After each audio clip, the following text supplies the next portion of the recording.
Today we're going to read the book Malala's Magic Pencil by Malala Yousafzai. It doesn't have, its blurb says, the true story of one girl's wish for a better world. So this is a true story.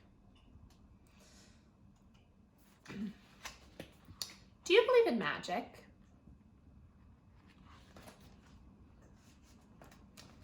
When I was younger, I used to watch a TV show about a boy who had a magic pencil. If he was hungry, he drew a bowl of curry and it appeared. If he and his friends were in danger, he drew a police officer.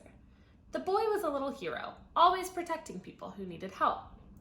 How I wanted a magic pencil too.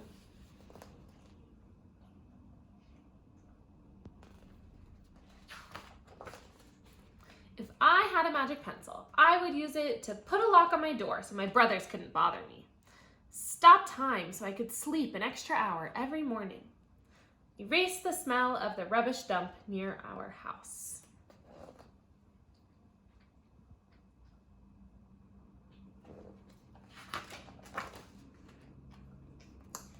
And I would use it to make other people happy. I would draw the most beautiful dresses in the world for my mother. Best buildings in the valley for my father so he could open many schools where children could study for free. A proper ball so my brothers and I no longer had to play with an old sock stuffed with rubbish.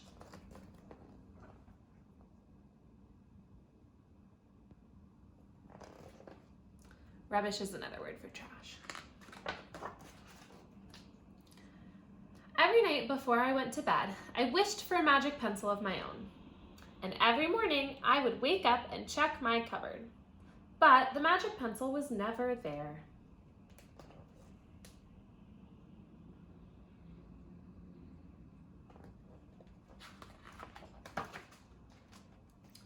One day, I was throwing away potato peelings and eggshells at the dump. I was wrinkling my nose, swatting away flies, and making sure I didn't step on anything dirty in my nice shoes, when I saw a girl about my age sorting rubbish into piles. Nearby, boys were fishing for metal scraps using magnets on strings.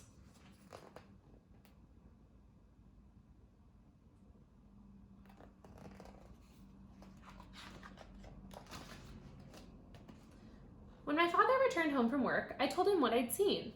It made me sad. "Abba," I said. "Yes, Johnny?" he asked back. I always liked when he called me dear one. "Why haven't I seen that girl in my class?" "Because," he said, but he didn't finish right away. "Because, Johnny, in our country, not everyone sends their daughters to school, and some children must work to support their family. Those boys will sell the metal scraps they find. If they went to school, their families would go hungry. School was my favorite place, but I had never considered myself lucky to be able to go."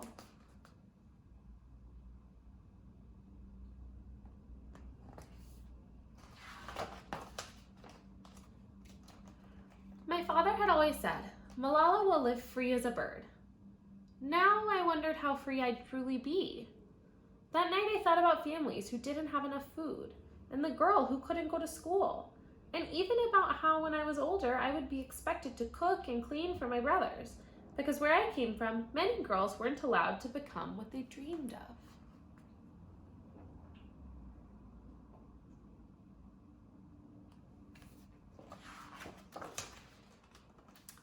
I knew then that if I had the magic pencil, I would use it to draw a better world, a peaceful world. First, I would erase war, poverty, and hunger. Then I would draw girls and boys together as equals.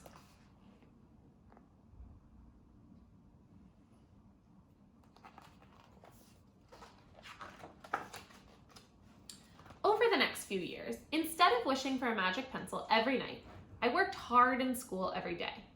I wanted to be one of the top students in my class.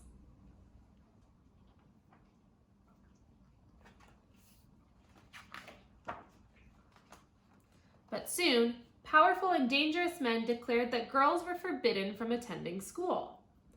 They walked the streets of our city now. They carried weapons.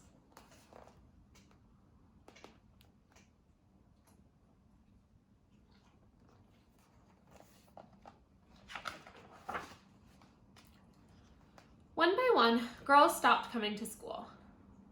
Abba, where are all the students? They don't feel safe here anymore, Johnny. How could a few men stop all the girls in our valley from going to school? If more people knew what was happening to us, I thought, they might help.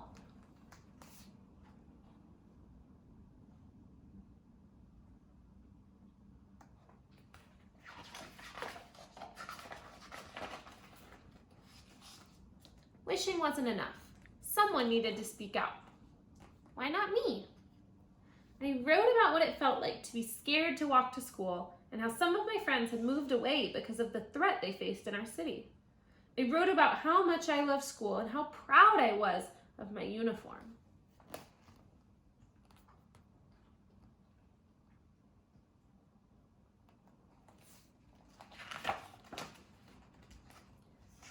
Once I started writing, I didn't stop. I wrote speeches and traveled around my country, sharing my story. I even talked to a reporter from a famous international newspaper. People actually wanted to learn about my life. I spoke for all the girls in my valley who couldn't speak for themselves.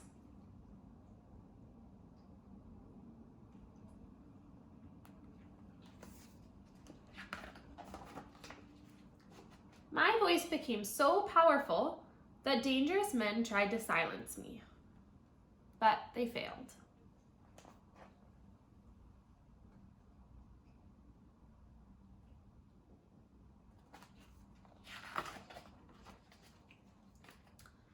And now my voice is louder than ever.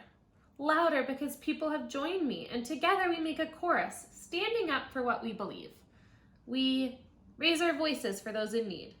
Help people in danger, even if they are an ocean away. Think of the world as a family.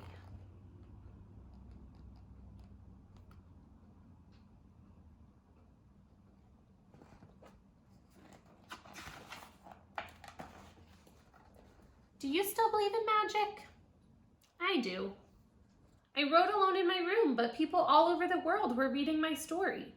Millions now know it and help me spread my message of hope. I had at last found the magic I was looking for, in my words and in my work.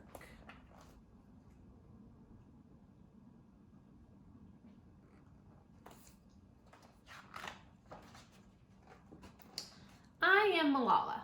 I've always wished I could make the world a more peaceful place, and every day I work to make my wish come true. One child, one teacher, one book and one pen can change the world.